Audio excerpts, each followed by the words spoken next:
आम आदमी पार्टी के राज्यसभा सांसद संजय सिंह जी हमारे साथ हैं बातचीत करने के लिए। सर, आज आपने प्रेस कॉन्फ्रेंस की, तमाम मुद्दों पर सरकार को घेरने का काम किया, क्या कुछ कहेंगे?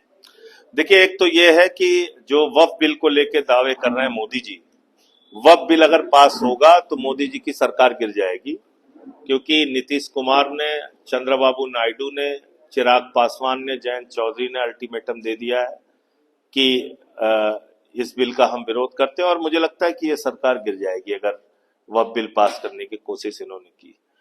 दूसरी बात यह है कि आज एक के बदले एक बोतल फ्री मिल रहा है उत्तर प्रदेश में, तो हमने कल 70 जिलों में इसके खिलाफ प्रदर्शन किया था।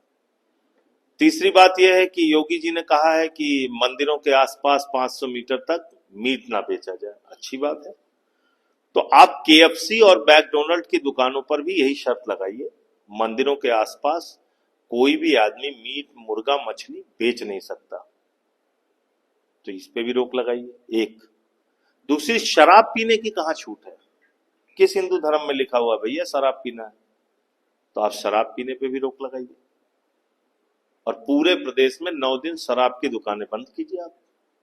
मैं अभिनंदन करूंगा योगी जी का, मैं माला पहनाऊंगा, आप शराब की दुकानें बंद कराइए। आरएसएस के सर 100 वर्ष पूरे हो गए। आरएसएस के 100 वर्ष पूरे हुए हैं, उनसे बहुत सारे सवाल हैं। आपने 100 सालों में अब तक किसी दलित, पिछड़ा, आदिवासी को, किसी महिला को आज तक आरएसएस का प्रमुख क्यों नहीं बनाया? 100 सालों के अंदर मेरा सवाल है आरएसएस से कि आपने 42 के आंदोलन में श्यामा प्रसाद मुखर्जी, जो आपके प्रेरणा स्रोत हैं, उन्होंने अंग्रेज गवर्नर को चिट्ठी क्यों लिखी थी? भारत छोड़ो आंदोलन को कुचलने की बात क्यों कही थी?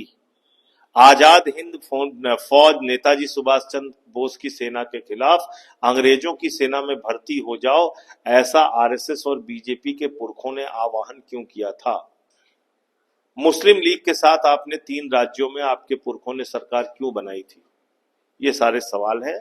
100 वर्ष पूरा होने पे आरएसएस को इन बातों का जवाब देना चाहिए। आपने 52 साल तक भारत का तिरंगा नहीं फहराया, हमारी आन बान और शान देश के तिरंगे झंडे से आपने विरोध किया।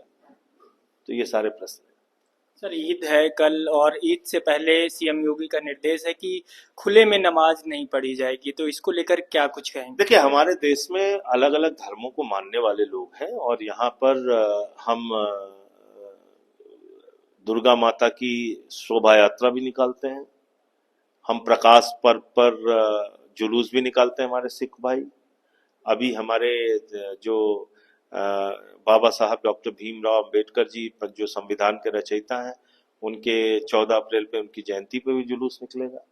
तो ऐसे आयोजनों के लिए कांवड़ यात्राएं निकलती हैं, तो ऐसे आयोजनों के लिए प्रशासन को अनुमति प्रशासन देता भी है और देनी चाहिए। वर्तमान समय में सर कोई भी पर्व होता है तो एक संवेदनशीलता जैसा माहौल उत्तर प्रदेश में दिखता है। ये मैं समझता हूं कि ये घिनौनी राजनीति का उदाहरण है कि हर त्योहार के पहले भाजपा बवाल खड़ा करती है देश भर में। हर त्योहार के पहले, होली होगी तो बवाल, ईद होगा तो बवाल, दिवाली होगी तो बवाल, रामनवमी होगी तो बवाल। तो ये बवाली पार्टी हो चुकी है। जब तक ये सत्ता में है, शांति नहीं रह सकती प्रदेश के अंदर। अभी क्या कुछ चाहते हैं, क्या कुछ अपील करेंगे उत्तर प्रदेश की जनता से? मैं इस देश की जनता से, उत्तर प्रदेश की जनता से हाथ जोड़कर एक ही अपील करूंगा कि बीजेपी के नफरती एजेंडे में मत फंसिए। अपने रोजगार, अपनी बिजली, अपनी पानी, अपनी किसानी, इन सारे सवालों पे सरकार से सवाल पूछिए। तो बिल्कुल, ये आम आदमी पार्टी के राज्यसभा सांसद संजय सिंह जी थे, जिनका साफ तौर पर कहना है कि उत्तर प्रदेश में जिस तरह से भारतीय जनता पार्टी त्योहारों पर एक संवेदनशीलता जैसा माहौल बनाती है, वो एक नफरत फैलाने जैसा माहौल है। इस पर इनको रोक लगानी चाहिए। फिलहाल इन्होंने जनता से अपील की है कि वो अपने मुद्दों पर ध्यान दें, शिक्षा, बेरोजगारी समेत तमाम उन मुद्दों को लेकर सरकार को घेरने का काम करें, जिनसे उनका भविष्य सुधरे। लखनऊ से नवभारत टाइम्स ऑनलाइन के लिए संदीप तिवारी।